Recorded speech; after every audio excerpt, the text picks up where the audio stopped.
Hello, denizens of the universe. I'm the Romance Scrooge, and joining me today is. The artistic alpaca.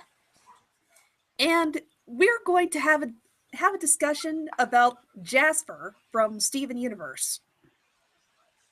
Oh yeah, the hot topic button for everyone in the fandom, it seems. If you don't love her, you hate her, and you want her dead. There's no in between for this character, and it's quite sad actually when you start thinking about it. Are you sure there's no in between? I've never really outright hated her. No, there's usually no in betweens for like hardcore fans because they're like, "Oh, Lapis is an angel. She did nothing wrong," or it's like, "Yeah, Jasper." No in between. I have searched, and you have people that are like, I don't care because I don't care about their story arcs. But if you're into the entire series, you're one way or the other, and it's really sad. Huh. And all I because all because of the Malachite with drama too. It's like she was in 2 episodes, and then she appeared for like a minute in the other, and everyone's just like, it's frustrating. I've seen a little bit of speculation from people that sort of sets Jasper up as more gray area than outright definitively evil. For example, I was kind of trolling through a Reddit post, and some people there were saying that she's not necessarily a bad guy. She's a really patriotic soldier. She was just doing her job pretty much. Yeah, it's kind of like what Wreck-It Ralph says. You can be a bad guy and not be a bad guy. It's like not every guy who's a jerk is a villain, but not every villain is a jerk either. Especially since we know now that soldiers like Ruby's and Jasper's are pretty replaceable, so she probably literally just had the one assignment and wanted in and out. And if Steven hadn't shown up, she just would have gone.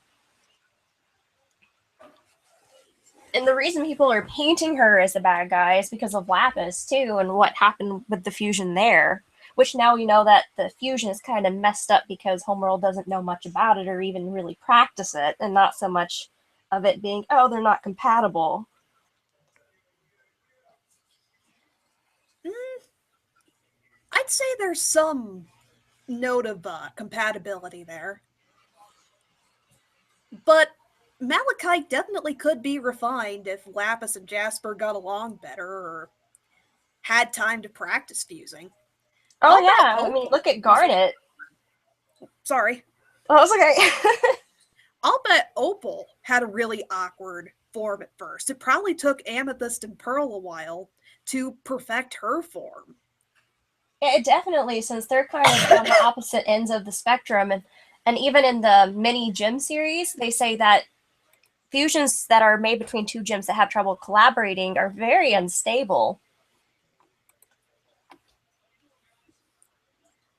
True that. So, yeah, the compatibility thing, it plays somewhat into it and why Malachite looks so awkward, but it's not the end all be all. Malachite could have a more compacted and finalized form if Jasper and Lapis had a chance to hash things out and talk things out or get along better. But the question of that even happening, that's another ballpark in and of itself. Oh yeah, especially since the Coronaverse apparently are setting up for something later on in the series where Malachite does diffuse, and we're not sure what's going to happen because they haven't really said much. The only time I know that when Jasper is mentioned, they always say, just keep waiting. There's more to her character, and you're going to be surprised with what you learn. That's about to summarize any and all answers that we've heard from that end, especially from like Matt Burnett. Actually, would you happen to have that link floating around what he said about Malachite? I can look it up real quick. Much appreciated. Definitely want to put a link to that in the chat and later on in the comments or description. Yeah. Let's see. I think it was either Matt or Ian.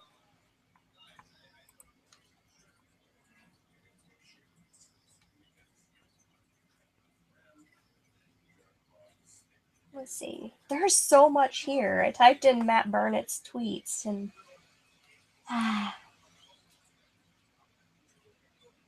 Okay, probably going to put that in the description or chat later. If one of us finds it, I'll start combing through that stuff myself. Yeah, it's gonna take a. I should just, like I said, I really need to open a blog. Oh, it would help if I had Jasper and the keywords, wouldn't it? Oh yeah, Jasper Redemption Arc, just anything to do with Jasper or Malachite, I'm guessing.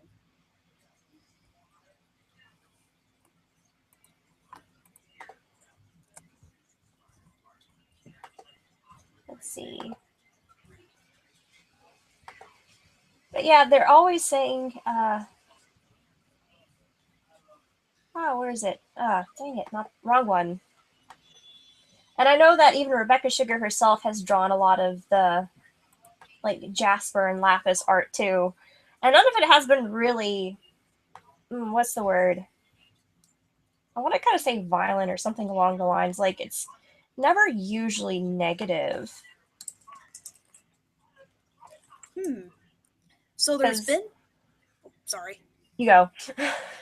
So there's been fairly positive portrayals of Jasper and Lapis, as in there's a possibility they might be able to make amends and get along. Oh, definitely. It's just that it's like anything else, it's going to take a lot of time because even with Peridot, it took what, two Stephen bombs or something like that? Like a Stephen bomb, new a month of new episodes, and then this one to get to the point where she is. Ah, true that. And in log date 715.2, it implied that building the drill happened over the course of a month. And there was Yeah. definitely a lot that happened over the course of that month beyond just the highlighted events. Oh yeah. I mean, we got to see a lot of it because a lot of it was filler.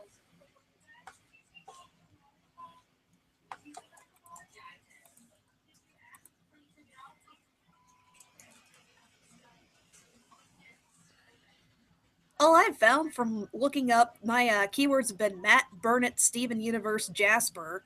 Is pretty much confirming that Jasper isn't a fusion. That's it. Yeah, that's all I'm finding too. I'm guessing that's like the important thing on everyone's mind because of all of Ian's stuff is like we can't tell you spoilers. Ah, darn it. I guess we're going to be sort of treading murky waters here. Going to be very much speculation territory. Oh yeah. We just know that with the way it's playing out, that it's most likely uh what's the word? Had the word and now I can't word. I can't word the word. What is words right now? I'm getting frustrated because I've seen it and I can't find it whatsoever. Like I'm finding the stuff where they're talking about Peridot, the spoilers, the fusion, and then we're sorry we made your alien waifu human. And I'm guessing that's referring to the Pearl arc that happened.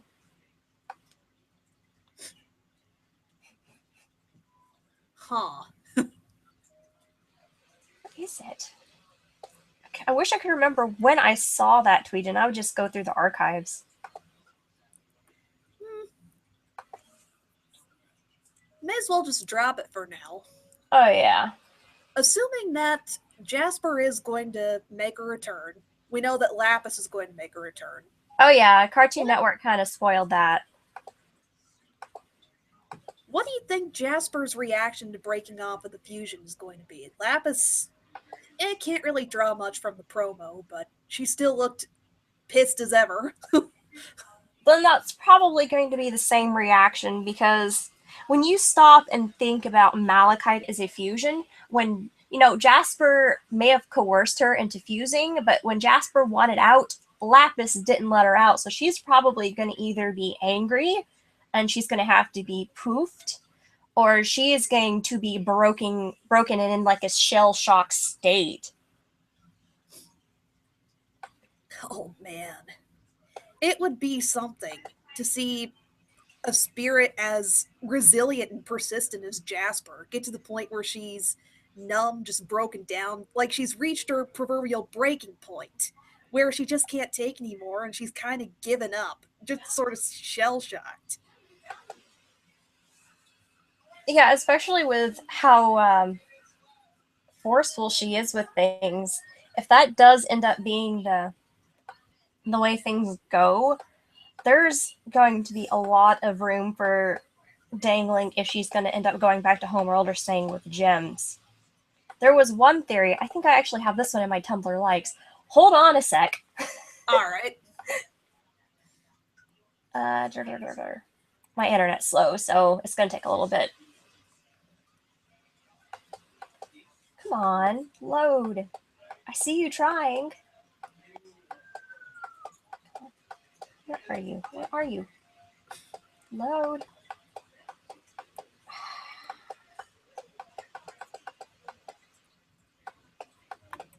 Work that keyboard. Yeah. Okay, here it is. And someone pointed out that it's like, what if Jasper turns on Yellow Diamond, not because she was abandoned or anything, but because she finds about the cluster. And, Jasper already dislikes fusion. Is probably going to hate it even more now that she's been stuck in one. So what if that is the breaking point for her and that she's like, you're a big freaking hypocrite. I'm just done. So with like Peridot, it's because Yellow Diamond didn't want to stop and think about how they could use the Earth for a longer period of time and, in a more positive light. For Jasper, what if it's, oh, you're a hypocrite and you have no right to say what's right or wrong anymore, so I'm just going to go on my own path. I'm going to go ahead and send you this link so you can post it. This way it is not lost in the mirth that is my likes. Alright. It's like a paragraph maybe, and it's not very clear, but it gets the point across pretty clearly.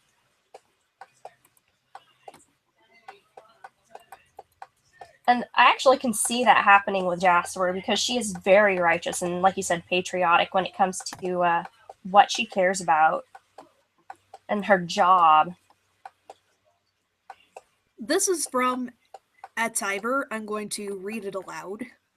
Okay, I think a way that Jasper can turn on Yellow Diamond is that she could find the cluster utterly disgusting. It's possible that Jasper doesn't know about the cluster and just went to Earth to protect Peridot. She already finds fusions rather disgusting, so when she finds out that Homeworld created a giant fusion out of shattered gems, what would make her question her loyalty to YD and Homeworld? And she was present on Earth during the war, so maybe some of those shattered gems are her comrades, and that could just be the tipping point for her. Since she was Malachite and forced to stay as a fusion, she probably understands that pain more than another crystal gem, even more than Lapis because she was keeping her a prisoner. So after knowing how it feels to be a forced fusion and then finding that Homeworld made a giant one out of her shattered comrades, yeah, I would probably be pretty pissed at Homeworld too. Again, I'm quoting this. So far from what I've seen, that's the one that I can find most plausible, simply because of the subject matter. Because Garnet nearly split apart when she saw the cluster that she had to deal with. So, if Jasper is as passionate as Garnet is, that would just off the rails she would go. But whether it would be a breakdown like Garnet had or anger would be the question. Oh man, just stumbled across a thematic parallel or a possible thematic parallel between Jasper and Garnet here. Garnet portrays fusion in a fairly positive light, but something like the cluster, something that can't think of a good descriptor right now, so the sound's going to work for that purpose. But something like that definitely play into Jasper's patriotism. She may very well follow Yellow Diamond's commands and everything blindly. She may just see herself as a lawyer or as a soldier that's blindly and ferociously loyal to Homeworld. And then when she has to deal with like the consequences of being where she is and the fact that, okay, let's point this out before I go any farther into that thought. Yellow Diamond didn't give a crap about what happened to Jasper. She only sent the ship back for Peridot. That's the only one she was willing to send the ship back for. She could give two craps about what happened to Lapis and Jasper, which is something I don't think many people really note about that episode. It's like, yeah, Peridot's worth more than the Jasper. Oh, excuse me, I gotta get up and go do something real quick. Okie dokie. I don't know. I'll stay here and ramble. Nope. Someone else? Yep. Okay. I'm sorry, honey. I'm sorry I didn't get up. Thank you. Appreciate it.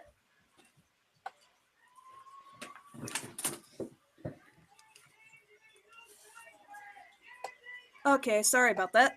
Oh, it's not a problem.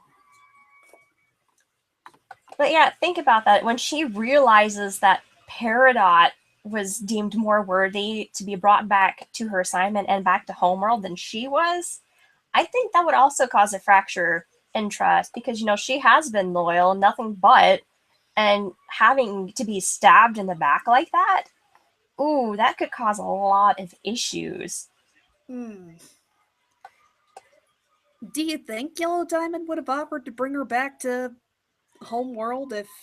Peridot, didn't Peridot say that she didn't know where her operative or her informant were?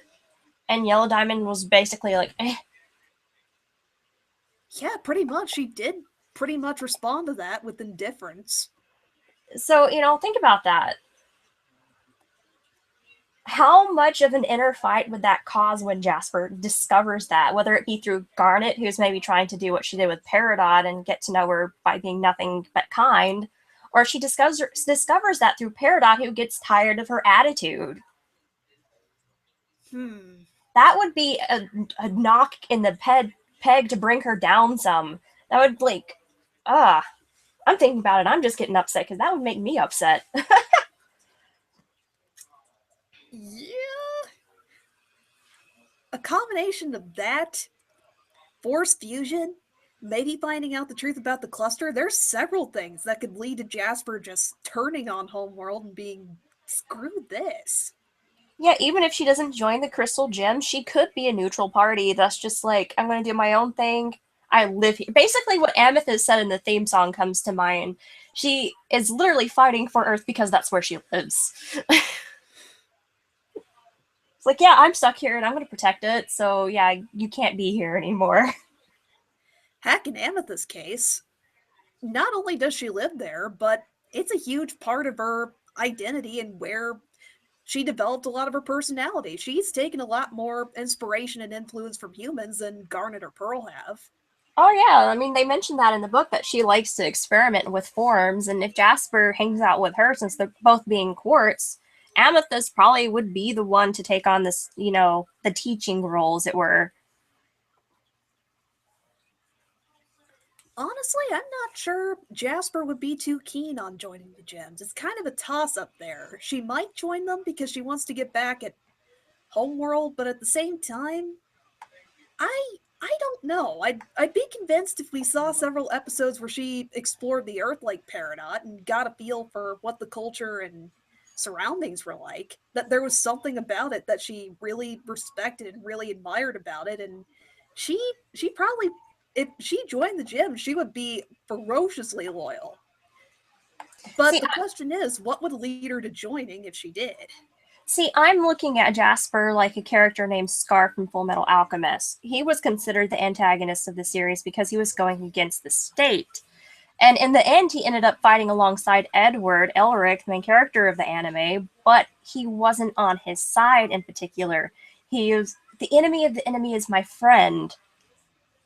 Holy crap, Scar is a perfect analogy for where Jasper sits or where she could end up. Considering what Scar went through in the anime, just what kind of war atrocities happened to him, and the fact that, yeah, he wasn't a bad guy. He pretty much operated by the logic, do what needs to be done because it's right. He was pretty much a free agent. Yeah, very Machiavellian, I think is the term.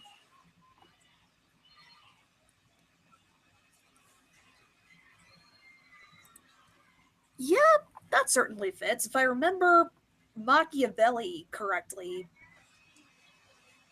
yeah, he definitely held a certain perspective of, okay, I'm not going to try and, my brain's mucky right now.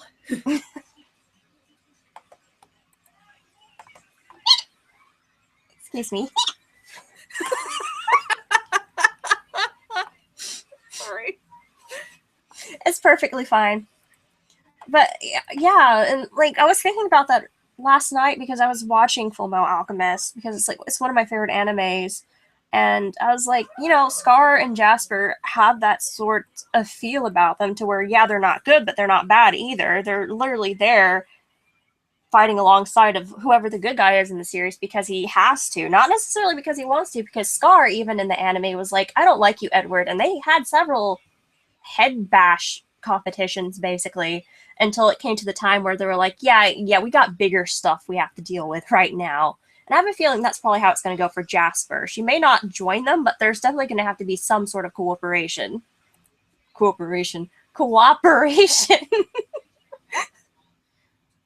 True that. There may very well be a couple of points where she butted heads with some of the crystal gems, if not Lapis. Ugh. Definitely going to be some tension between her and Lapis. Oh yeah, and the thing is like I have a feeling that Lapis is going to be the harder one to please because Jasper knows that they're war gems, blah blah blah. But she understands and respects Rose Quartz's tactics, so she's probably going to be like very judgmental. But I have a feeling she's not going to be nearly as bratty as Lapis is, because Lapis is like, I was stuck in that mirror, you didn't care, blah blah blah. So between the two, I have a feeling Lapis is going to be one of the ones that's going to be harder to get through to.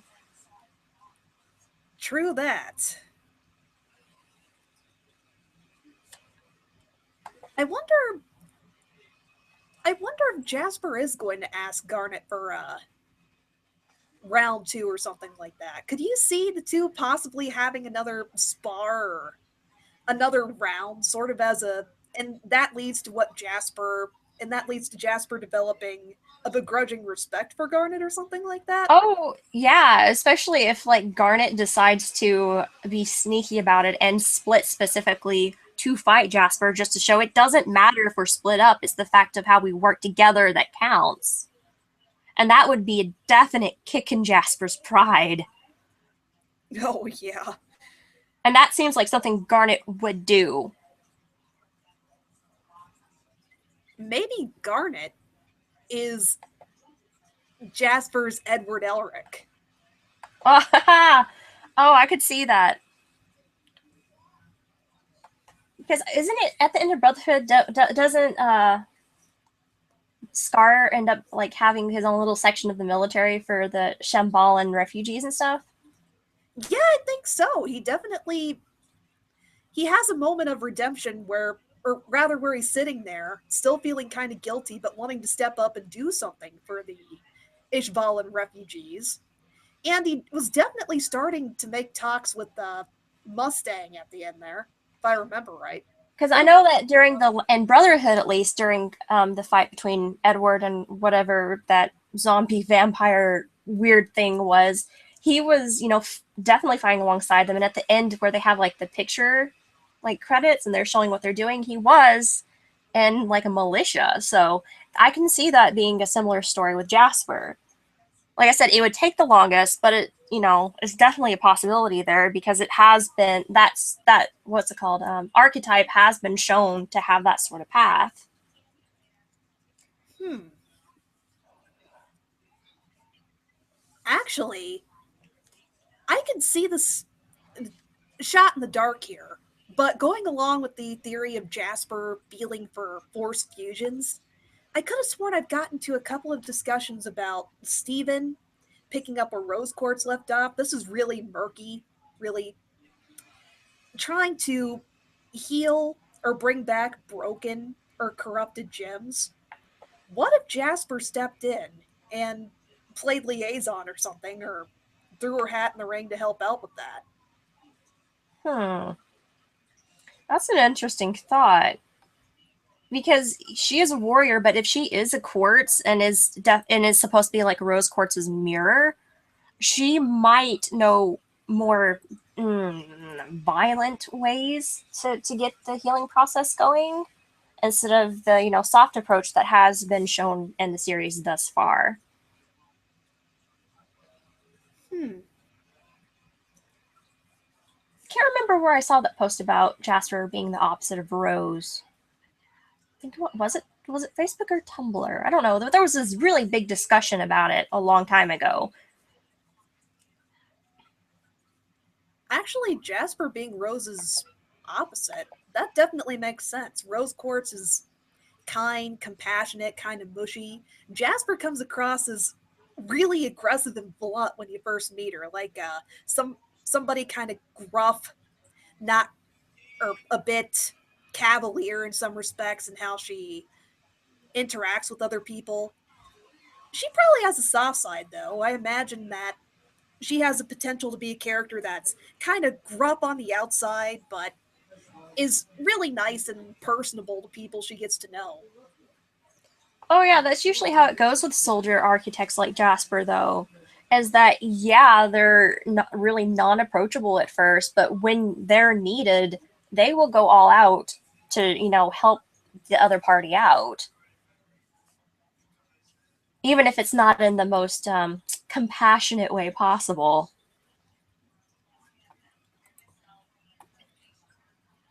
Hmm.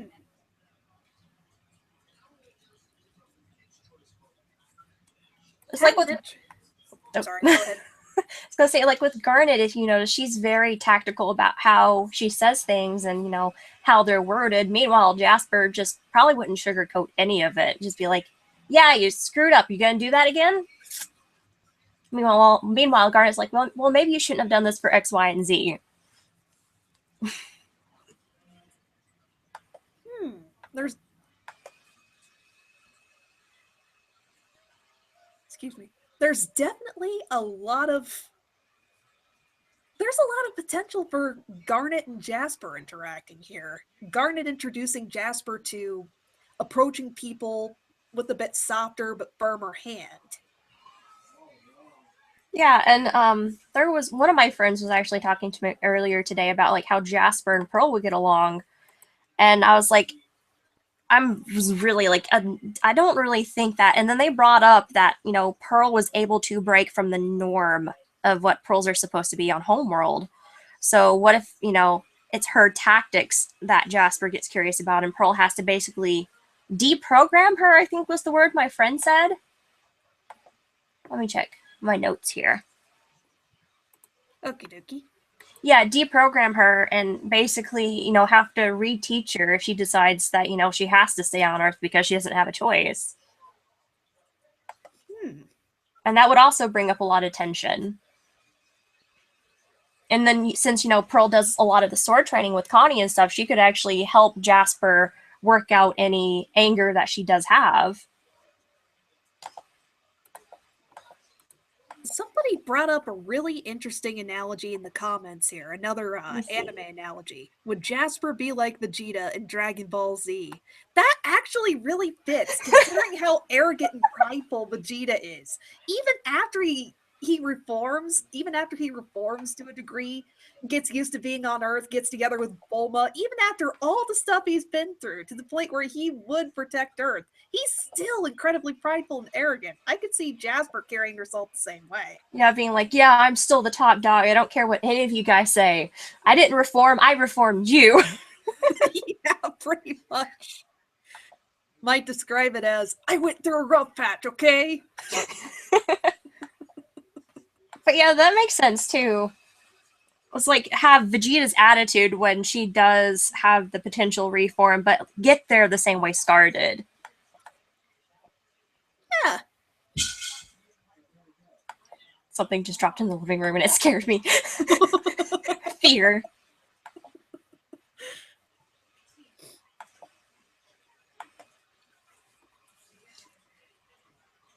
More on the Jasper and Pearl interaction. Pearl definitely carries herself. Pearl carries herself like a soldier.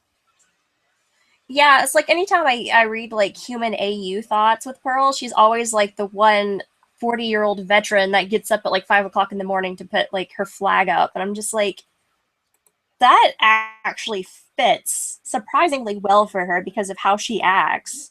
And especially since she, has the post mortem feel about PTSD. her. Yeah, like PTSD, shell shock, and all that other stuff. And it makes sense, for the fact she was fighting in the World War and she had to break her own programming, because I have a feeling she had to do that by herself. Like, she had help, but she was the one who got it started and didn't get help till later on. That's very likely. There's a lot of speculation floating around that Pearl didn't originally belong to Rose Quartz, but that she originally belonged to one of the diamonds. Definitely leaning more towards that camp. If she deprogrammed from that would be quite a leap. That'd be quite a bit to muddle through, and it definitely adds that much more to her really, really emotional breakdown in Sworn to the Sword. Yeah, there was, I don't think they have the post up anymore, but there was one user who's a Pearl role player, and she was a major in psychology, and she was talking about how Pearl fit the most extreme examples to PTSD to the T. And while that may not excuse what her actions were, it would give reason for later on, like later interactions for, the homeworld gems of who could fit with who. True that.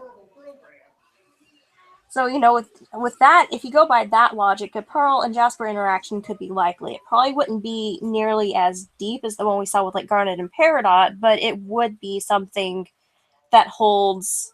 Oh, what's the word? I can't think. There was a phrase, and now it's just gone. Holds weight, holds water. Yes, holds weight. That's the word. Yes, hold weight.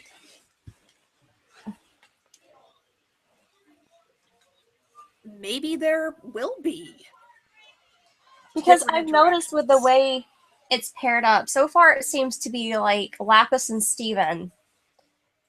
And then, later on, like they have titles called like Crack the Whip and Amethyst versus Steven. So, and Bubble, Kindergarten Kid and Bubbled. So I'm wondering if like all that stuff's going to be happening during there. I don't know. I'm kind of tentative to speculate about what future episodes will be about when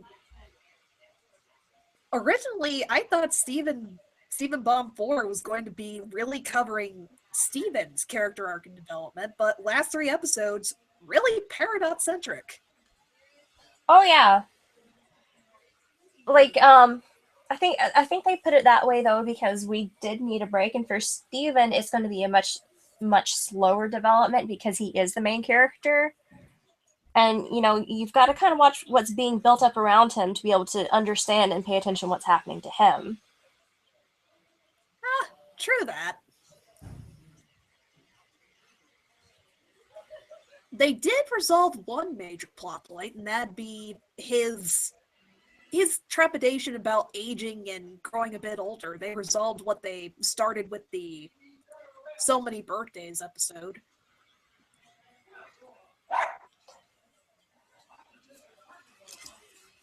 Yeah, like that. The way they closed that up, or not really closed it, they actually ended up bringing up more questions. And it's kind of like with Chilled Tide, or Chilly Teed, or however you want to say that episode title. They brought up with like, is Malachite going to be her own person now? Because Lapis says we are Malachite now, and since fusions do have their own personality, like Sardonyx is obviously very hyperactive, Sugalite seems to be gruff and powerful, and then you have Opal, who apparently is, according to the book, very forgetful and kind of ditzy, and Garnet is Garnet.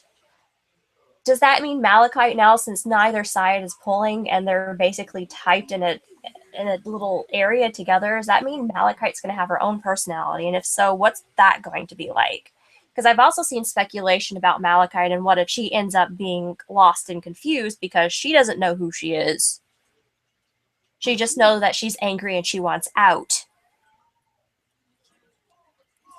That is going to be interesting to see play out. I could definitely see that maybe Jasper and Lapis's finally getting along or coalescing or whatever is going on is so intense, Malachite enters some sort of weird phase of amnesia.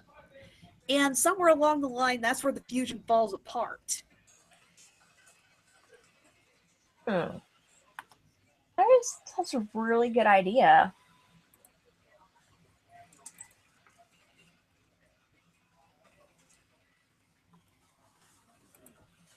that's something to think about. I'm looking through to see if I can find any more of the Jasper related articles. I really need to start a thing where I just put all the theories in one place. Yes. See, I know there for a while with Jasper, the speculation is what if she is a successful forced fusion, which of course got shot down shortly after. And like the reasoning behind that is that everyone was kind of assuming that maybe that's why she doesn't like the traditional fusion, and that's why Malachite had the 6 hands and no humanoid shape. And the other reasoning being, Jasper, like Lapis, has a metal in it, so everyone was wondering if that would come into play too later on down the line. But I was like, if that's the case, Lapis technically would be one of those fusion experiments too, because Lapis Lazuli, the really good stuff, has gold in it.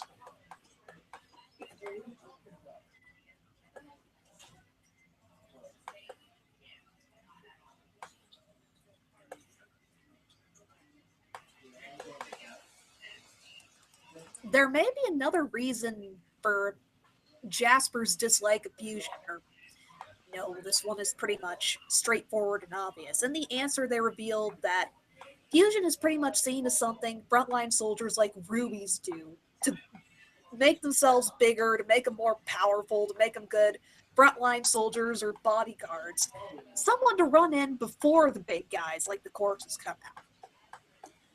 Yeah, like it's the front line sort of deal. Like she said, cheap tactic to make weak gems stronger.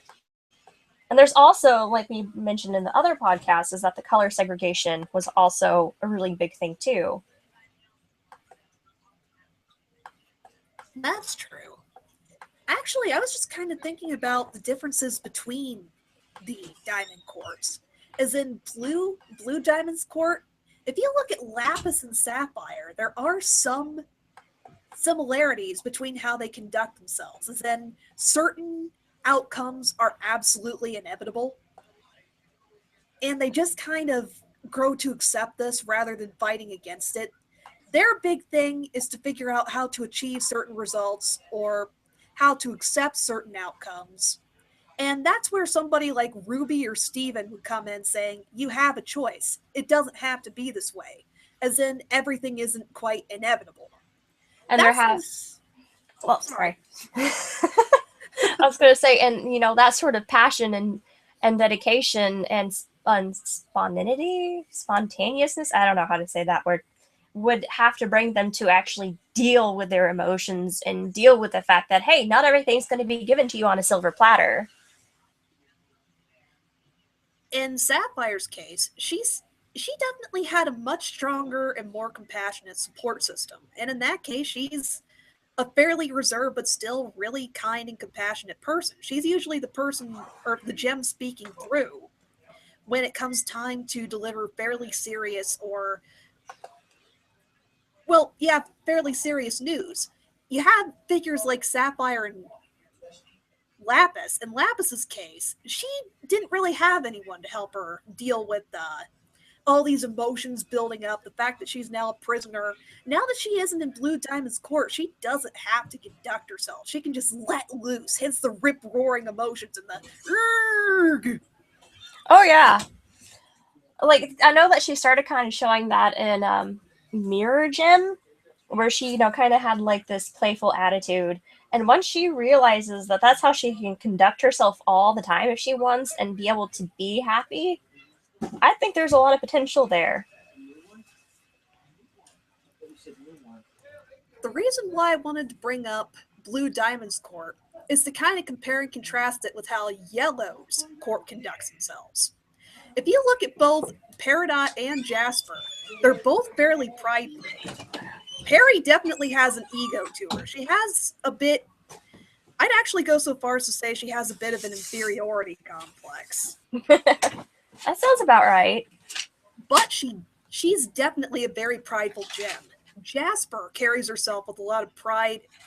She's a pretty arrogant and prideful gem too. And to even add on to this, look at how Yellow Pearl conducts herself. She is sassy. I was going to say, she is the bottom of the barrel and acts like she's some tough dog.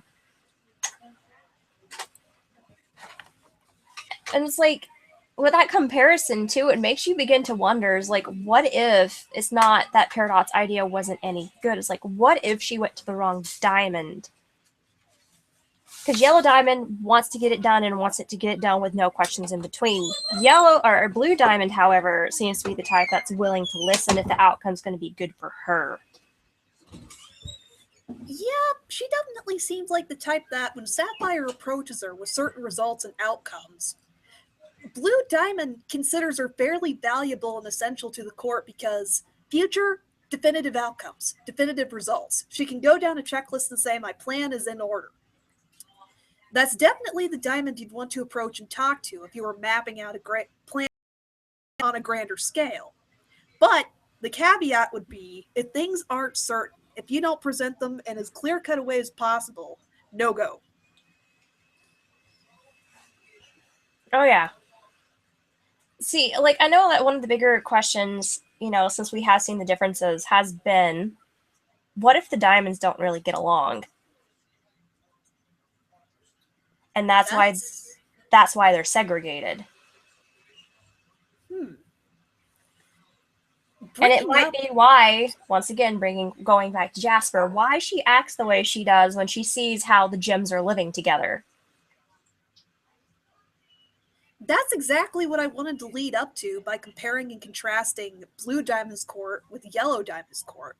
What would that add in regards to Malachite? Lapis and Jasper are at each other's throats. Would Blue and Yellow be the same? Yeah, like, I know that with the Camp Pining Hearts, everyone was wondering, what was the case with there and if there could be any connection. But I think that unless that's kind of what's going on in Malachite's head currently, there's no way that that could be any of this softy lost lovers mess that we saw. Because everyone's trying to be like, oh, what if this is the case? No, what's going on in Malachite and Lapis, I think, is supposed to be the mirror between the two. Oh yeah, they are ferocious opposites.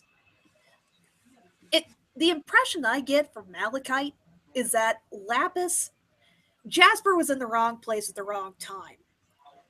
Oh, This yeah. is Lapis letting out her rage, her venting. It's not right, but It's understandable. Like, I get why you're being a jerk, but you're still a jerk. Like, there was a post on Tumblr where someone, just offhandedly mentioned that the reason she doesn't believe Lapis is a hero is because Lapis is just making a victim that will suffer with her. She's not getting revenge. She's using Steven as an excuse, and that she's using Jasper to make herself feel better. Because she was the easiest target, because Jasper didn't know any better. definitely a grain of truth to that.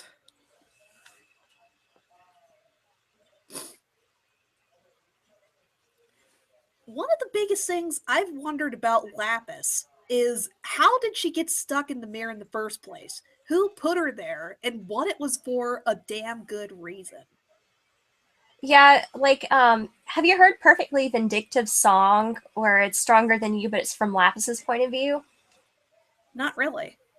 With that one, it goes with the approach that, she was an innocent bystander that was in the wrong place at the wrong time or didn't want to cooperate. And then there's another version that I've seen floating around, though I can't seem to find the post anymore. I've looked for it everywhere. But my friend and I remember it because my friend actually knows some of the lyrics. And it talks about what if Lapis was actually one of the reasons the rebellion kind of hit the point that it did. And, like, what if they were in talks to make it work with the Earth and have it be symbiotic? And then some smart ass basically comes around and ruins it for everyone. And what if, that happened to be Lapis and whatever little group she was in? That's definitely a perspective to consider. One of the big questions in the answer is why was Blue Diamond on Earth? And they were called diplomats outright. So Blue Diamond was definitely in talks with somebody. And it didn't seem to be a very bad talks either. It's just, well, I guess that's, just the way it goes for situations like that. And I'm pretty sure if, like, Sapphire had looked ahead a little bit more and had discovered what was going to happen, there might have been a different outcome than what happened. Because I noticed with, like, Sapphire's future vision, she can only go in a straight line. She's got to think about one outcome at a time, or else she can, or she can't see all the what trajectories like Garnet can. Hmm. Another thing to consider about Blue Diamond being on Earth and being in peace talks, there is an ambiguity to it. Another thing I'm wondering is, if she was in peace talks with somebody, why were the rebels attacking her? Why were they still up in arms against her? What's up with that? Maybe Rose wanted the Earth for whatever reason she had. Rose's motivations are still definitely ambiguous. There's still something, yeah, there's still quite a bit about the bigger picture we don't know. Maybe Blue Diamond, if there is tension between the diamonds, like yellow and blue, maybe she was in peace talks with one of the other diamonds, making an agreement for what they do with the Earth colonies once they were done ripping it up and setting everything up. Maybe that's what the peace talks were for. And that's why Rose enters the picture saying, everybody who wants to turn the Earth into this thing needs to get out. Oh yeah. Like the way like I like to describe Rose when it comes to talking about her is that she kind of reminds me of Gandalf. You know that she can do more than what she's doing and she's refusing to do anything about it. It's like she knows something and she's just not saying it.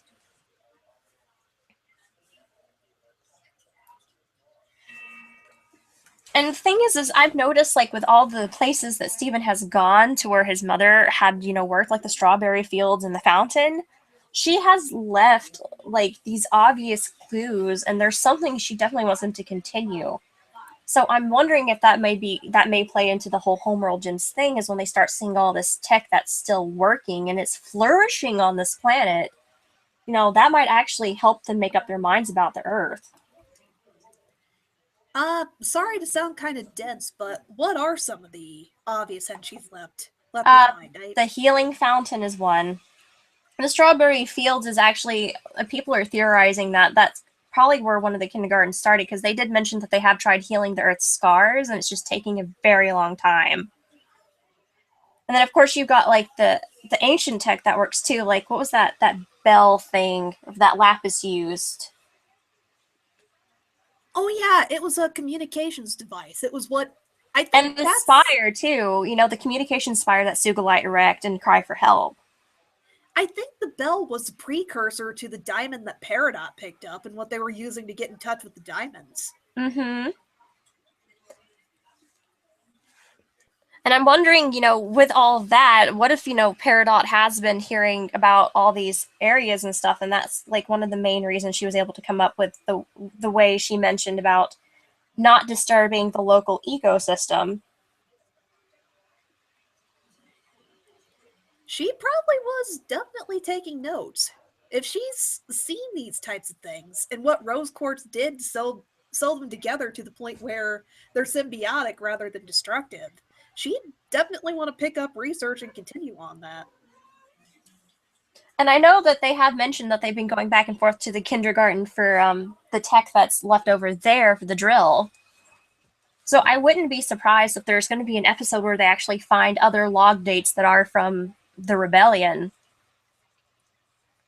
And hey, that might actually be what helps them figure out how to defuse malachite without having to actually, like, injure both gems.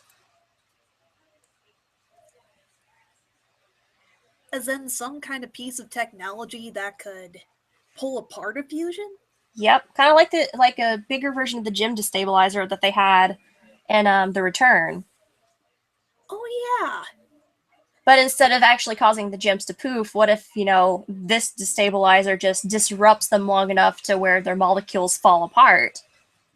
Kind of like kinetic sand. When you move it, it's all nice and squishy, but when you keep it still, or no, not when you move it, but when it's moving, it can stay pretty hard in your hands. But when you let it sit and be still, it just kind of falls off your fingertips. So what if they're able to find tech like that? Hmm. It definitely makes more sense that that's what ultimately breaks up Malachite, because if Lapis and Jasper reached a point where they collapsed into one being, it's going to be much more difficult to pull them apart.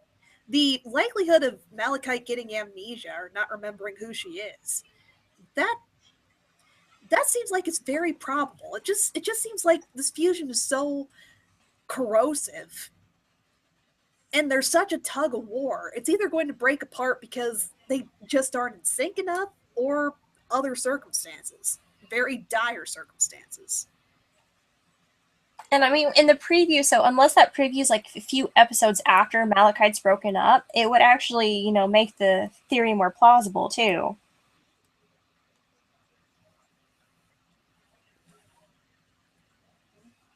Hmm. Because we've been shown this tech and all this information throughout the series, and rarely any of it is used except for maybe like the light cannon.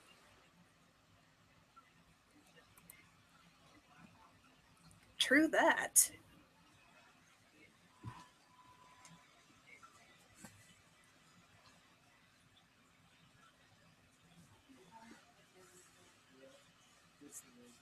And I'm pretty sure with like how Homeworld has been explained and how technologically advanced it is, how much of a shock is it going to be for someone like Jasper to know that the weapons that they built like 5,000, 6,000 years ago are still working without an issue on this planet? And the normal tech that they have, like paradots, is kind of having a little bit of trouble because there's definitely been more disruptions. And there might be a revival in that sort of thing too, if that makes any sense, because I have a feeling I just kind of broken thoughts.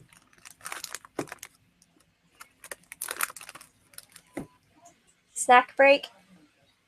Yes, I was opening something.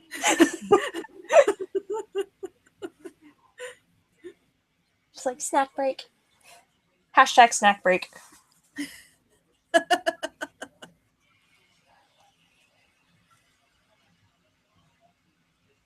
Because I know, like in Fullmetal Alchemist, that was one of the things that kind of ended up having the Elric boys go off on their own, is that they found old information and research that kind of led them to their own path and realized that, hey, the state people are kind of assholes. True that. There was definitely a lot of effort to repair what the state had done and sort of work towards a more peaceable world, really. And being that Peridot is one of the main head scientists for kindergartens, if she talks to Jasper about the Earth and what her plans are, and Jasper is listening to her, someone who is the top of her field in that sort of study, it might bring about a little bit more understanding too later on down the line. Because yeah, she kind of looked down at Peridot, but she also kind of had to do what she was told for Peridot too.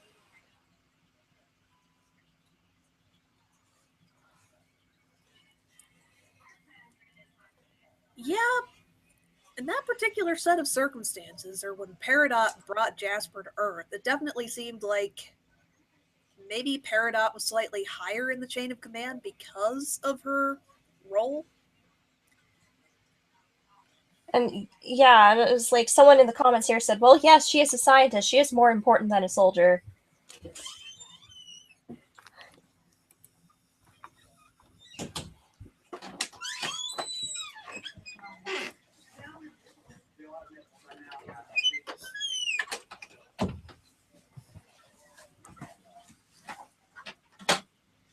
Nom nom nom nom nom.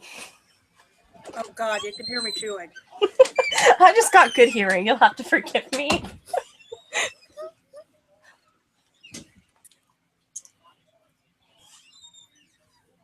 Okay.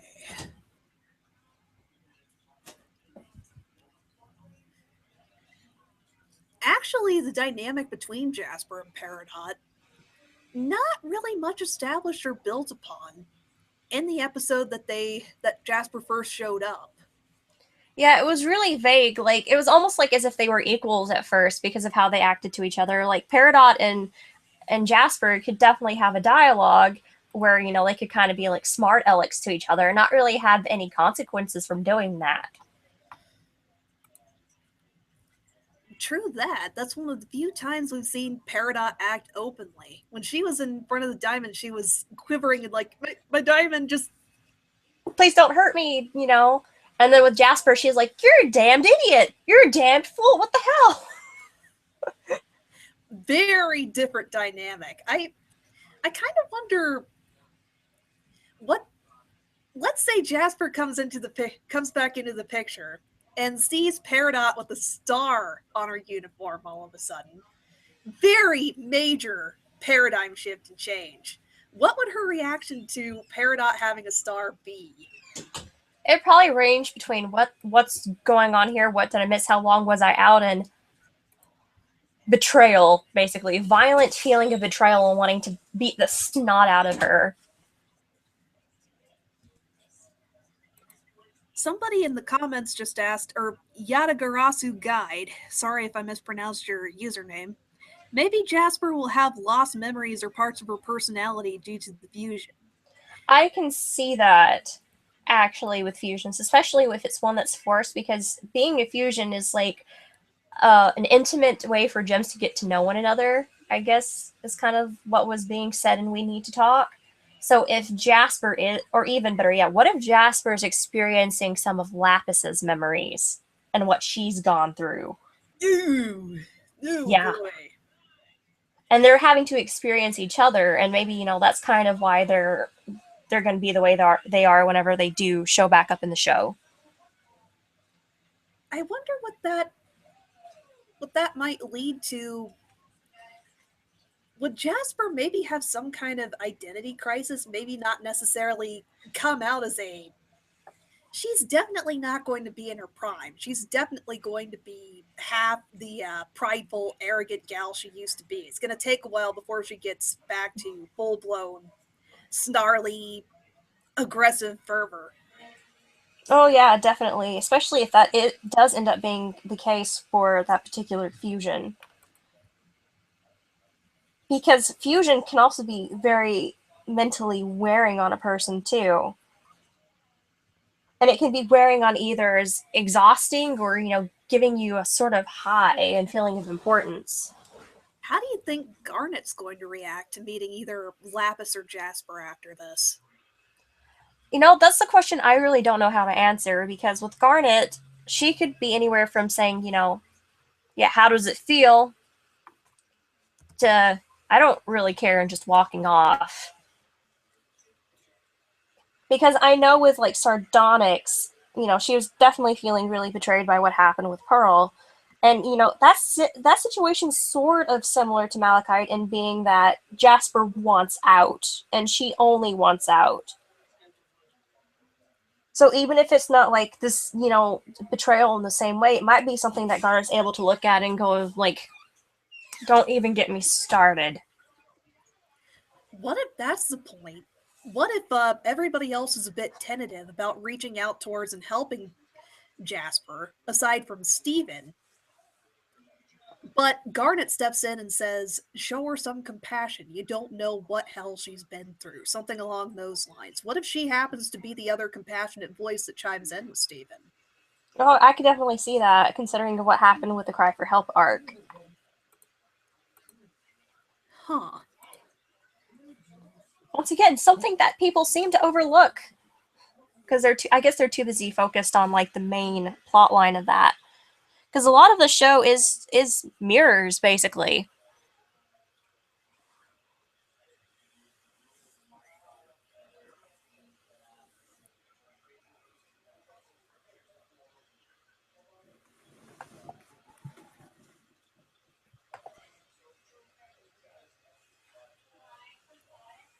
I could see Garnet being the one that steps in and approaches either Lapis or Jasper, or it's more likely to be Jasper. I highly doubt she'd empathize with Lapis when she really mulls over or looks at the situation. Oh In yeah, Garnet's because shoes, looking at what Lapis did and maybe weighing it against what Jasper was doing, Lapis, I would hate her guts. yeah, especially since she saw the cluster and went through that, she's probably going to be able to at least be understanding, tolerating Jasper and what her behavior was because hey, at least Jasper did what she had to do because she was told to do it and not because she wanted to throw a temper tantrum. Yeah, Jasper may not have the highest respect or value for fusion, but there's room for her to look at it in a different there might have been room for her to look at it in a different way. Well, especially after, being in Malachite, it's probably going to be able to have her step back and look and be like, that's messed up. That's also messed up. I'm messed up. Just take a whole step back to look at herself.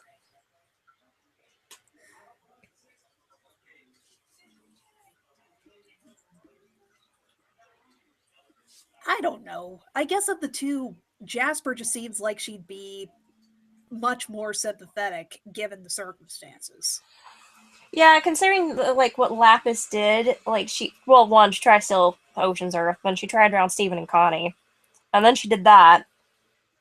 I think it'll be a lot easier to forgive someone, who has no idea what's going on or is an old enemy, so you've encountered them before than it is for someone who's just basically a 13-year-old going through emotional problems because she has lost herself.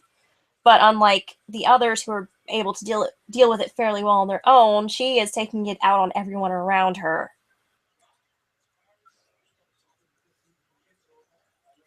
Pretty much. And it's like, especially with Lapis, I've noticed that even though she can communicate, it's like she can, but she can't because she always seems to not want to go through with talking about everything in depth. So there's always like that disconnect there that causes issues from what we've seen. Yeah. She comes across as a strong case of my way or the highway. If your ideas kind of sync up with something she wants, she'll listen and cooperate. But if they don't, nope. Yep, just see you later, suckers. Had another interesting question pop up in the chat from Guide, or Yadagarasu Guide, PTSD Jasper. Yeah, we were just talking about that a little while ago with why Pearl and her might be able to get along more so than what might be at first glance. Because after this, Jasper's definitely going to have some issues she's going to have to work through, and Pearl has also been went through quite a bit herself. So that would be like one of the gems that would probably be able to best interact with her, at least on that sort of level. Actually, in regards to potential gem relationships, I'm a bit more intrigued by what kind of dynamic Jasper would have with Pearl as a fellow soldier rather than Garnet. Yeah, Garnet's going to have a lot to step in and be the compassionate voice of reason, but I I could see Jasper having the strongest rapport with Pearl, maybe even the closest to a friendship with one of the gems. Yeah, it also makes the most sense too, though, because out of all of them, we've seen how Peridot ended up getting along with Garnet because she basically went through, like you said in your video, went through what Garnet did when she first came here. And if Jasper does go the way of, oh, I was abandoned, I really don't have to listen to that person anymore, that would definitely match up with what Pearl probably went through. And then if Lapis is as lost and self-hating as Amethyst was, I can see that being the next pair down the line. Because Amethyst is closest with Steven, so by proxy, she'd probably get a lot of interaction with the other gem. True that. Which is actually really interesting when you think about it, because Peridot, with her gem type, she's more like Pearl, and then Jasper's obviously more like Amethyst, and Lapis is definitely more like Garnet in ways of personality types.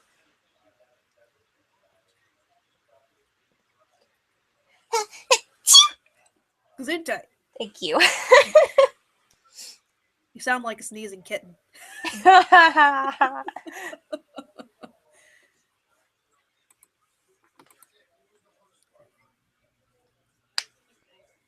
So, in regards to mirrors or parallels between characters, what would you say would be a good one to watch out for or to keep in mind when comparing and contrasting gems with homeworld gems? Well, with like we've mentioned with Jasper, the fact she's a soldier, that's probably going to end up having to go against everything she knows, even if it's for her own well being and not anyone else's. She would definitely match up with Pearl in the soldier area. And then with Lapis being how she was lost and trying to find her way for the longest time, Amethyst would probably have to help her out of the funk.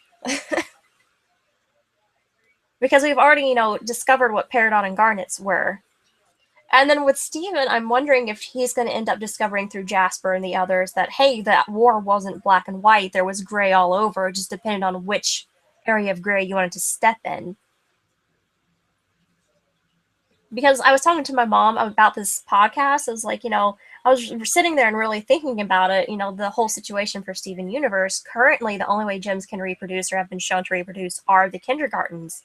And unfortunately for that, you do have to suck the light and life out of the planet that you're on in order to form a colony and form more gems.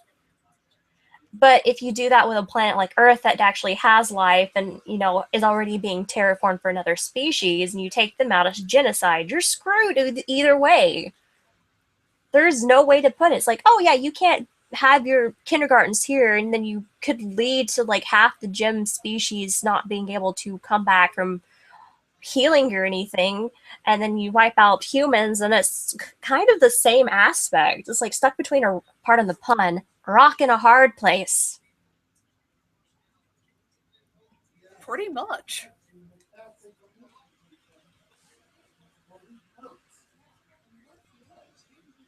Hmm.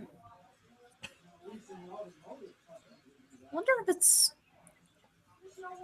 I wonder if it's possible for the gems to draw up some kind of truce with the diamonds still. Or if they'd be willing to listen. I remember in the past podcast, there were some speculations about Yellow wanting to see the Earth destroyed out of spite.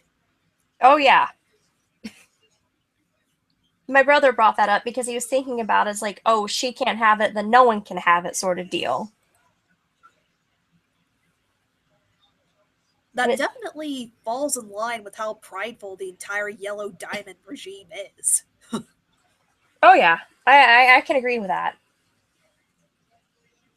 So, by that logic, Blue would be the next in line to approach, possibly after, hey, that might actually occur to Peridot. She might actually be willing to try approaching the Diamonds again because you know that that Yellow's going to send a battalion to Earth or do something.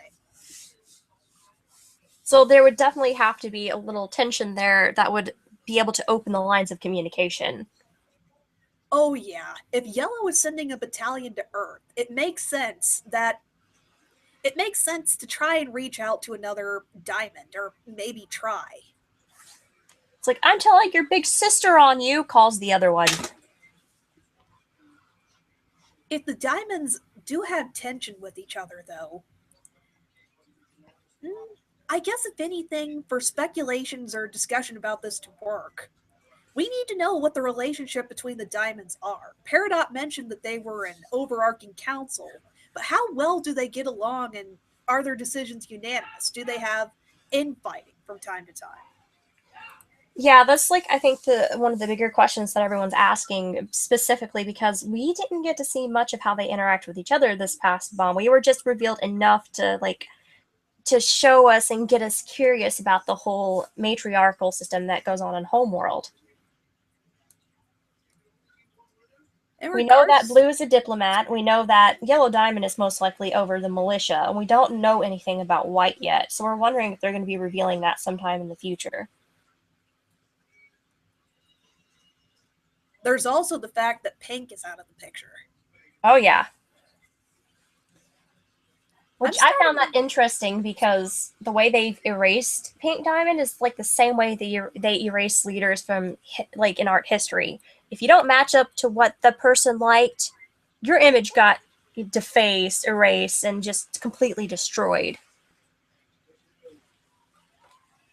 I remember there being a case in Egyptian history, where when one of the pharaohs took over, he instructed that all of the depictions or monuments to his predecessor got wiped out. I don't know if I remember that correctly, but it could very well, yeah, kind of general idea syncs up with we do not want to be associated with this particular historical figure. Pretty much a rewrite of history. Oh yeah, like a lot of the famous statues that you see from like Greece and other areas like that were destroyed and defaced for the same reason. Because they were made during like the old, what they call the old religion. So and if that is a hot topic button issue for the diamonds, that would be interesting to see. Oh, yeah.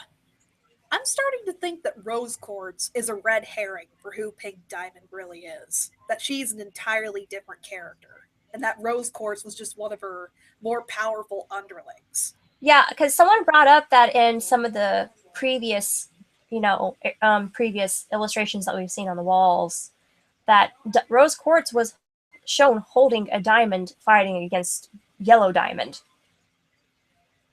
So everyone's wondering if maybe she actually, took Pink Diamond down. And that's another reason that the images got erased, because it's shameful. And they seem to be a very prideful species, and something like that could just, kill any respect that any gym has for them. Oh, yeah, that would be quite a game changer. One of Pink Diamond's underlings goes ahead, shatters her. Oh, yeah, that would lead to them wanting to erase her Mm-hmm. from history, either out of respect or some.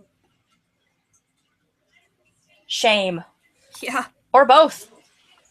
Actually, if that were the case, something on that scale, considering how much Rose Quartz invested and put into Earth, and considering how prideful Yellow Diamond is, that would be a major motivation or driving motivation for her to want to see Earth destroyed. If she'd be okay with defacing statues or anything with pink on it, she'd want to see the biggest trader's planet destroyed too. Oh, yeah. So definitely a vengeance thing going on for Diamond or Yellow.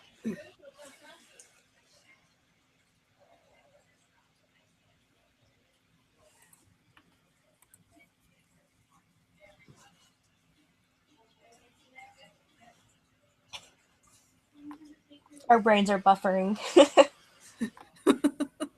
Good way to describe it. Oh, someone in the comments is like, well, White might be something like the leader that takes care of Homeworld and protects gym culture, and the one that made the hierarchy. The way it's being played out, that seems to be starting to look a little bit more like a neh instead of a yay, because they seem to have a sector that they're over completely. So even if she is one of the higher up gens, it's going to be unclear if she's actually the head honcho until later on down the line. True that. Because the way it's leading is like, it could be and it couldn't be. Like, it could go either way.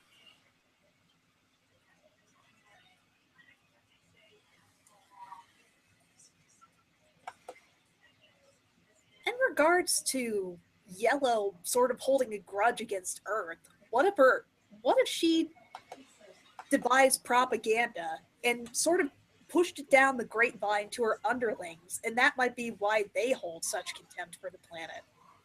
Oh, yeah, that's like, war propaganda 101. That is very likely for the Diamonds to do.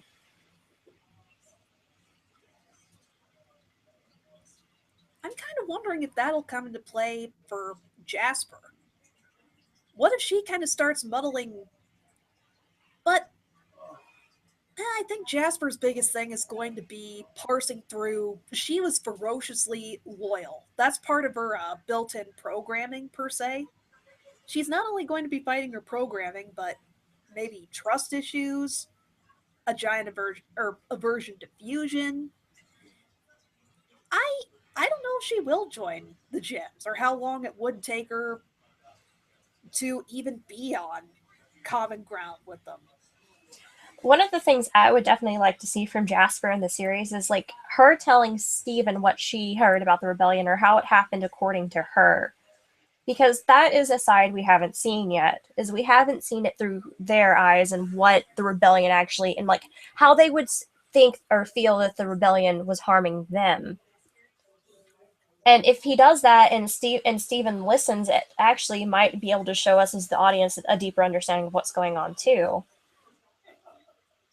It definitely dig into more of why they chose Earth, or why that is such an important resource for them. Maybe even give more sympathy to what Peridot originally said about setting up the colony. Yeah, it's like there are other planets around us, like Venus and Mars, that could have been just as easily terraformed and used for kindergartens as the Earth was. But there had to be a reason they had to pick our planet instead of doing, let's say, all three. Because they could have easily used all three of those planets, not a problem. But no, they chose ours and ours alone. So there had to be like a process of elimination about why it would be the best for the gems and why they would want to use it.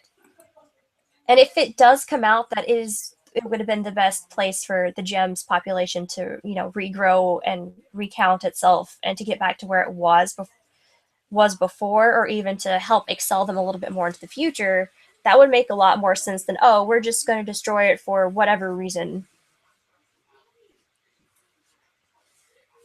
Yeah, I think one of the biggest reasons why Earth might have been chosen is because there are definitive living, breathing creatures on the planet.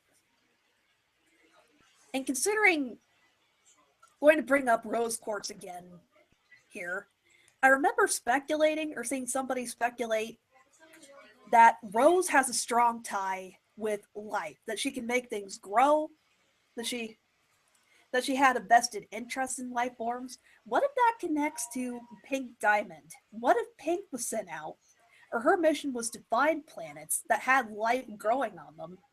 And when it turned out that that was the case, these were the prime locations for kindergartens.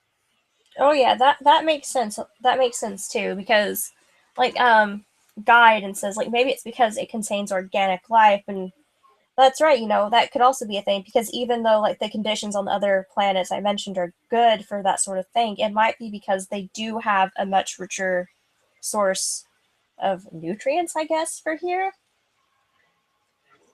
And there would have been a wider range of gems that they could have made here. Because for all we know, there could have only been several, like a very limited species of gems at the time, or races, I don't know what you would call that, compared to what it would be here.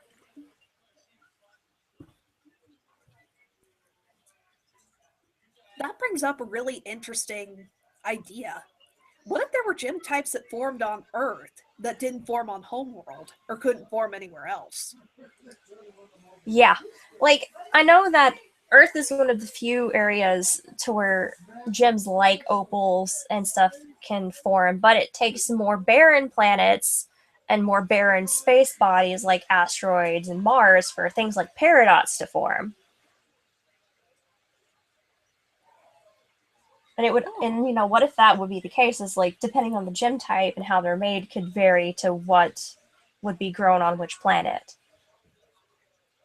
Like Earth is really good for growing things like quartz and pearls and other gems like that. But meanwhile, a barren planet like let's say Pluto or an asteroid or Mars would be something better for like limestone, uh, red clay, and like I mentioned before, paradox for for asteroids anyway.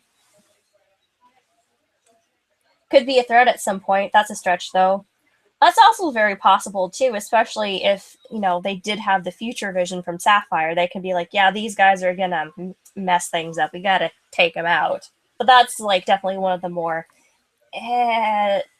less explored options. yeah.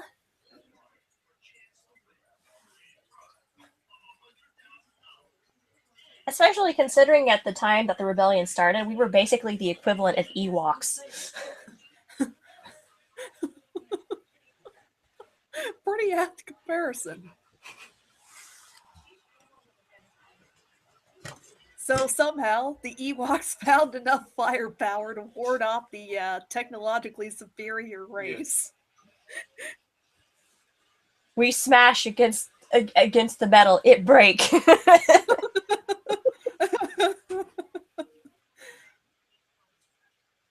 Do gyms even have competition? We don't know. That has not yet to be answered. So if they do, I could see that being like the plot point for later on in the series or even the comic books. Hmm. There definitely have to be some kind of impetus as to why they're seeking out kindergartens and such. It definitely, one of the biggest possible motivations would definitely be to build and expand on military. Peridot pretty much pointed out they're an imperialist race. They're out to conquer the universe.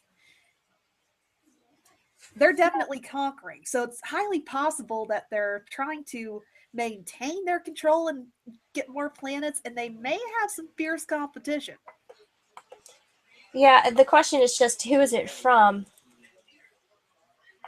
Because I've seen all sorts of like just people guessing as like what sort of alien race would the gems go up against, and it ranges from just the general hoo-ha aliens to what if there's another gem-like race, but instead of like gems, they're made out of like metals and minerals. That's one of the more popular speculations I've seen floating around. And that if they're at war with something like that sort of species, and what if they can't create enough gems at once, and that's one of the reasons why the geo weapon is being made, why the clusters are being experimented on, and all that. Hmm. If that were the case, Yellow may not be wanting to see the Earth destroyed just out of spite, but have a logical reason too. They need another cluster. Yep, we just haven't been revealed enough information, but going from what we know so far, it seems to be out of spite for Yellow Diamond. And I'm wondering if Peridot's ever going to reveal more information about why it's being made. Is Probably Bismuth? all coming up here. Guide's actually asking, could that explain Bismuth? Bismuth, I don't think we even know the official name, if that's the official name of the gem or not. I can't remember if it was ever confirmed.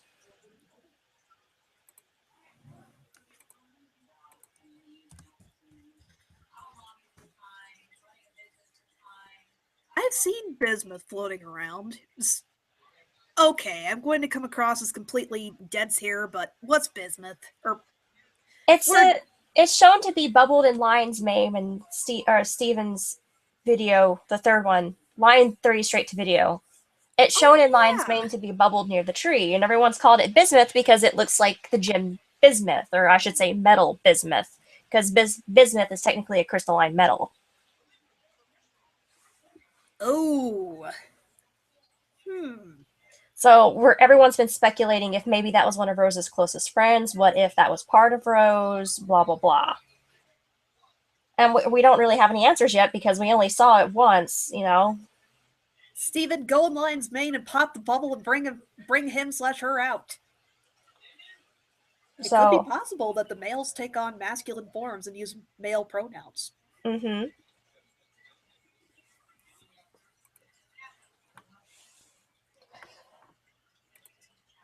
But that's something I feel like we don't have enough information on to really get into depth. Yeah.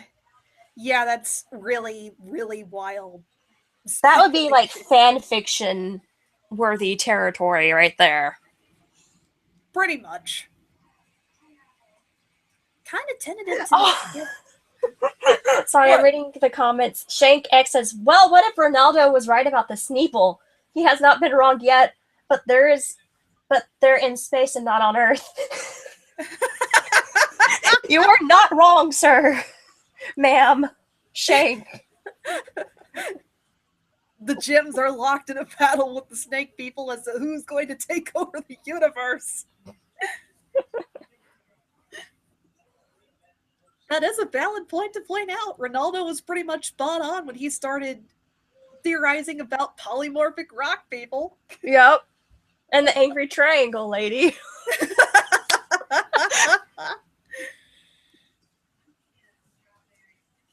Actually, speaking of gems taking on an imperialist type of spirit, this is going to be really, really geeky, but that puts them in between type 2 and type 3 on the Kardashev scale. So that means they're packing some pretty strong technological prowess. Yay, I was right the first time. Shank is a sir. Yes. Yeah, yeah, like they're almost hitting up into the higher numbers on that scale. I haven't heard that scale used in forever. Holy crap. Sorry. No, it's fine. I forgot it was even a thing. I need to use that more.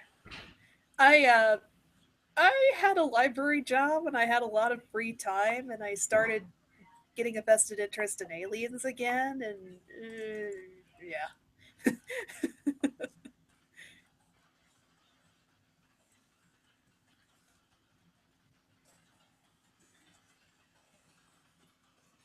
Considering that they fall in between those two types on the scale, though, it means they have star lifting, e.g., pulling energy out of a star, if these are going to be implemented into the series, that is. They know how to use cold fusion. They have Dyson spheres. Yeah, if if the gems wanted to invade Earth and completely take it over, they could. But I'm guessing that they probably decided that Earth was more valuable to use for their geo weapon. True that.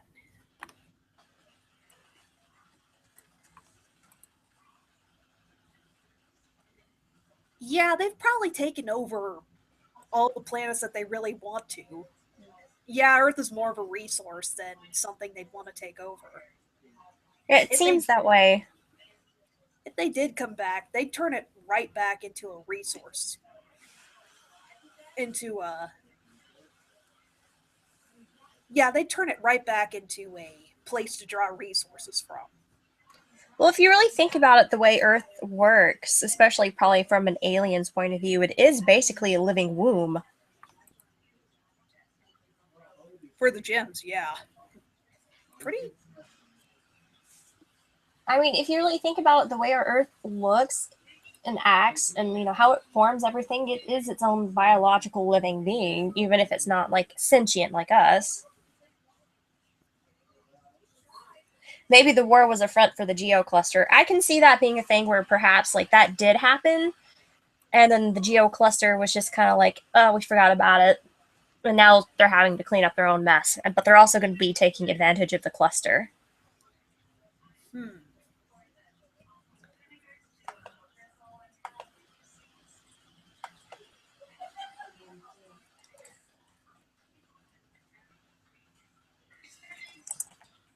It'd be it definitely be something if there's a bit of infighting or constant infighting between homeworld gems and there's a bigger threat towards their huge empire. That'd be quite a political mess in and of itself. Sort of going back to the idea of they're building up and amassing a bunch of resources to fight off competition. Ooh.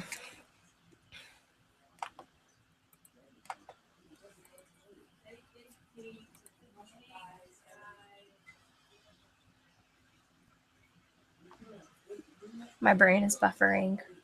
Okay.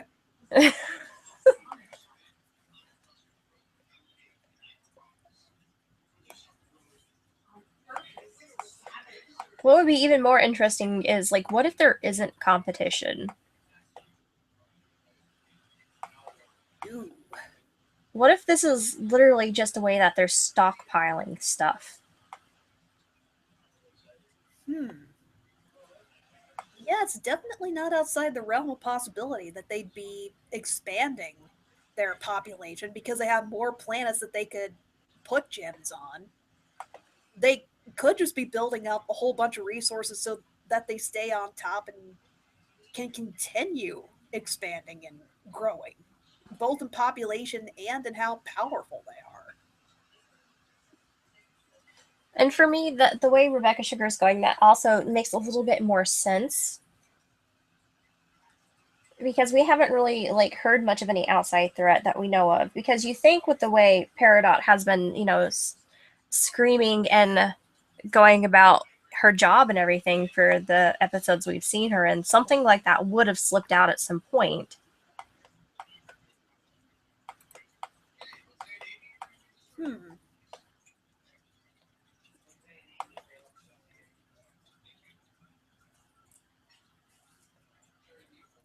Yeah, if there were competition, they probably would have dropped a hint about it somewhere by now.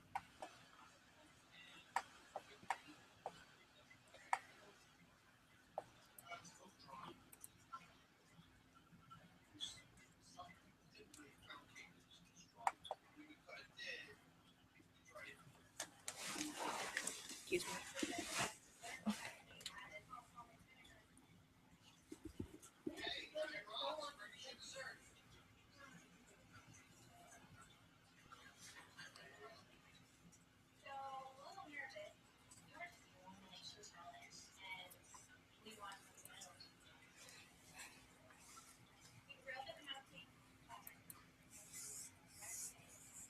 It also like begs the questions like, what if the cluster is a geoweapon?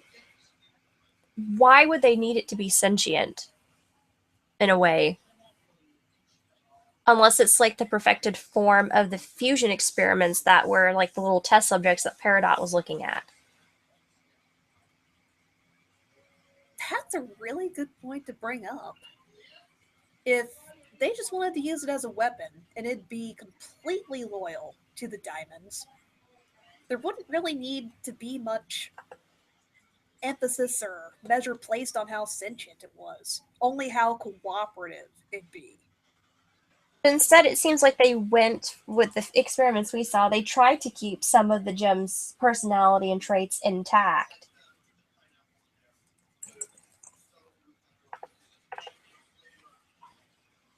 True that. The experiments definitely seem just lost and confused, almost like a couple of grades down from what Frankenstein was. The Frankenstein monster, I mean. Oh yeah, except with in the case of Frankenstein, his was specifically to see if they would be able to bring back new life. And at first, when we all saw the clusters, that's what a lot of the fandom thought it was like, you know, what if on the other side of the scale, instead of this being some sick twisted experiment, what if this is an experiment to learn how to heal gems that are shattered and are broken, and might be their last ditch effort to try and keep what's remaining of their species together. It's definitely not the case for the cluster or the fusion experiments. Yep. I think everyone was a little bit disappointed with that, actually.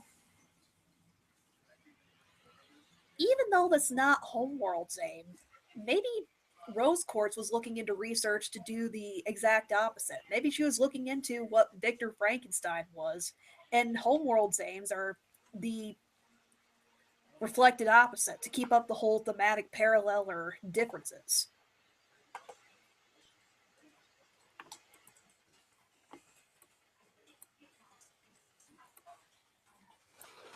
Because I know that didn't Garnet mention, or like one sided Garnet, I should say how she couldn't have known. She did. She couldn't have known this could would have happened, and then like Ruby and Sapphire went back and forth inside Garnet's head. They were definitely quabbling back and forth about something. Hmm.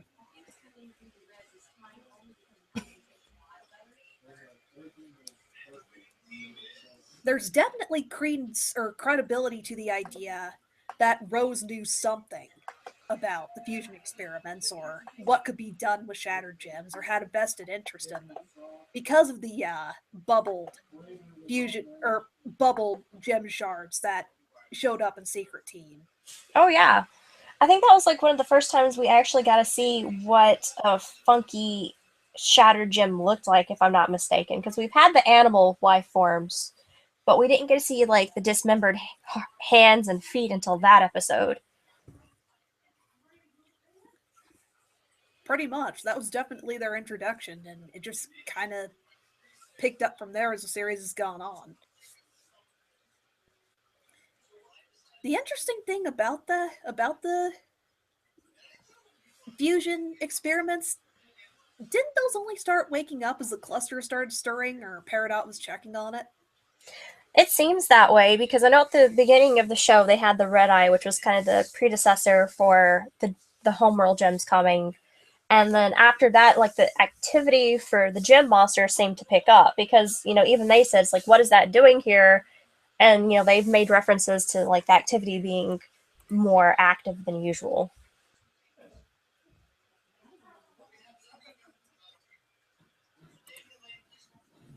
Guide brought up something in the comments. Why do they even need a geoweapon of that magnitude unless there's a threat or in-house fighting? Because Yellow Diamond did say she wanted her cluster.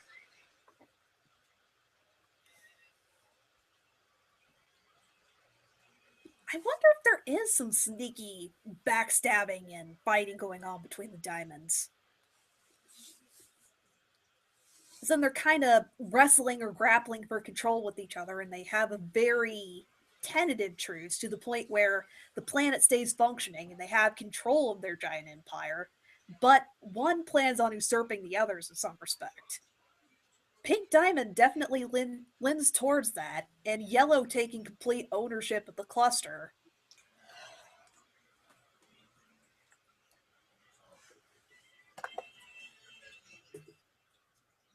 If Yellow is trying to take over the entire shebang, the cluster would definitely be a really, really big ace up her sleeve.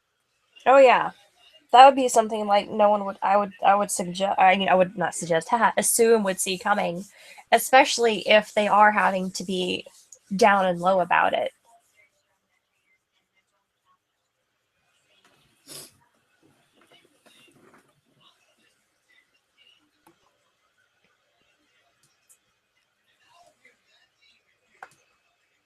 Shank brought up something interesting here. All the clusters seem less sentient than other gems and if left long enough could become their own being like the fusion between Lapis and Jasper becoming Malachite.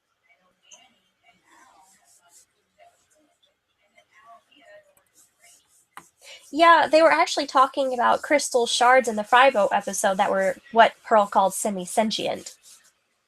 I actually think her entire quote about them is actually in the Steven Universe Wikia. Let me pull it up, Yes. and then I will read that out loud because that brings up a really good point. It sounds like it's been mentioned before.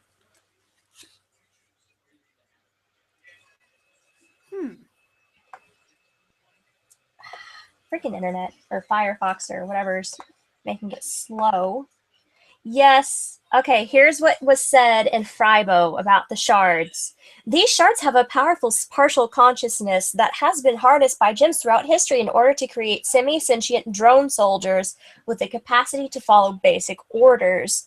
Gems once created an army of these drones, but found their obedience waned as the shards overdeveloped inside their uniforms and turned on their commanders. You see, any shard inside any sort of container could become a monster. Who? So if these are basically souped up versions of those shards, that could definitely happen.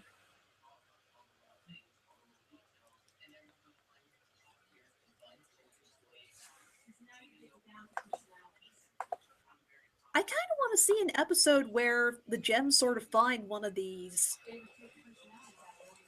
fusion experiments, and the fusion experiment kind of starts living with them and wandering around. How would that play out? I'm sorry, but all I can think of is the hand from the Addams family.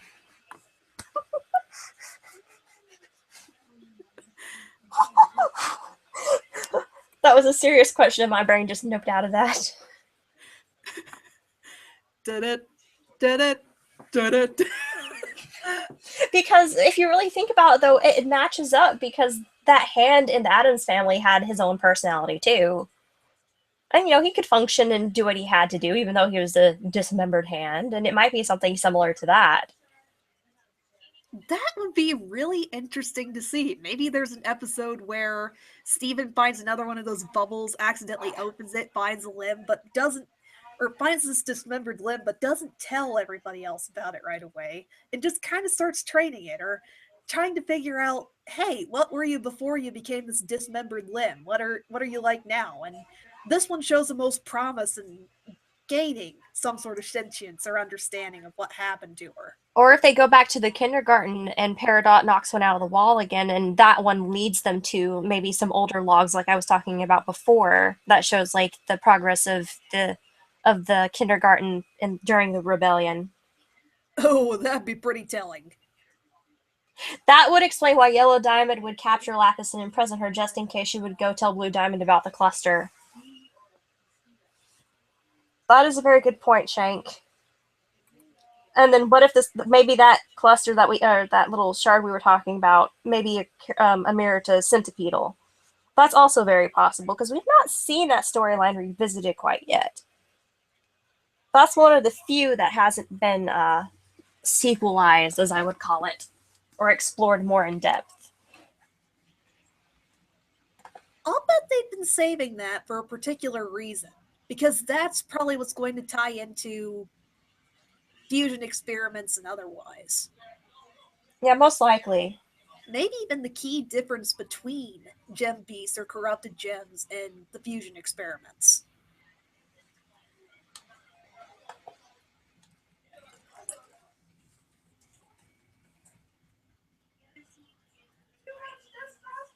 Can definitely speculate as to what leads to the development of a gem beast, or what leads to a gem becoming corrupted.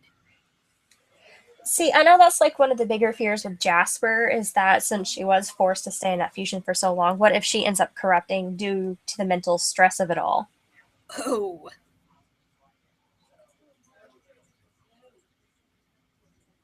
that's very possible. I originally had Lapis slated as the one that would end up becoming some kind of primitive beast or a gem beast herself because of what she's been through.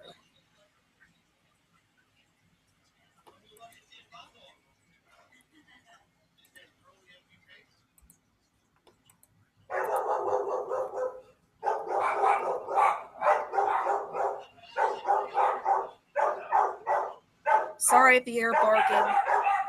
Oh, that's all right. Do you hear barking? Yeah. Those are my dogs. I'll say, it sounds like they're having a party. Ah, no. They just bark every time somebody moves.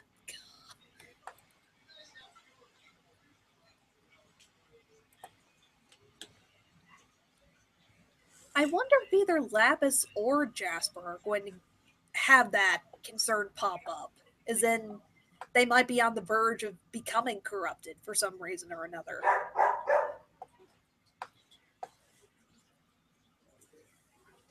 Hmm.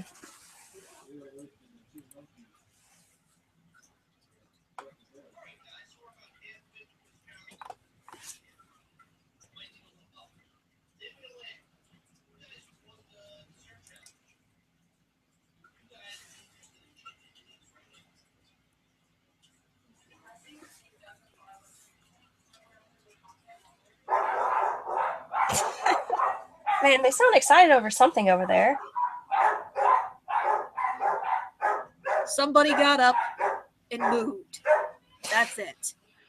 And if you heard somebody yelling, or probably heard somebody yelling, shut up.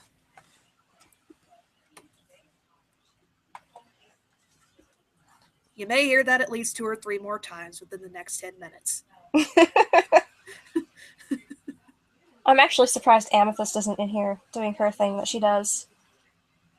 Yep, either going to be a toss up between barking dogs or mewling cats. I'm not in the same location that I used to do live events in, so there aren't going to be any crickets.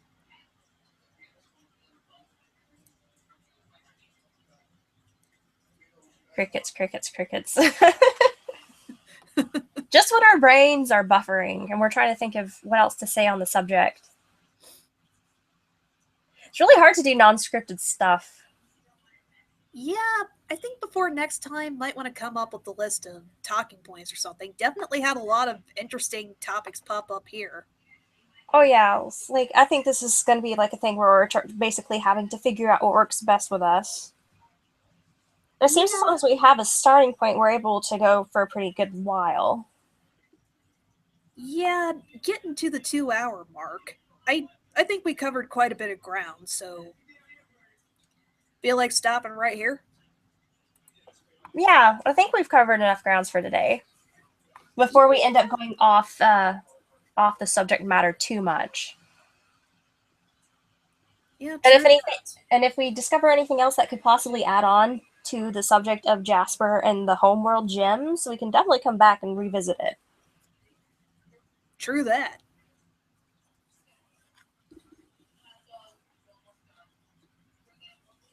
Well, thank you for joining us, everybody, and thank you for recording a podcast with me today, Artistic Alpaca.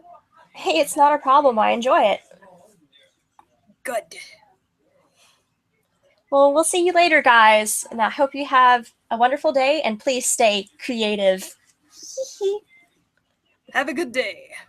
Goodbye.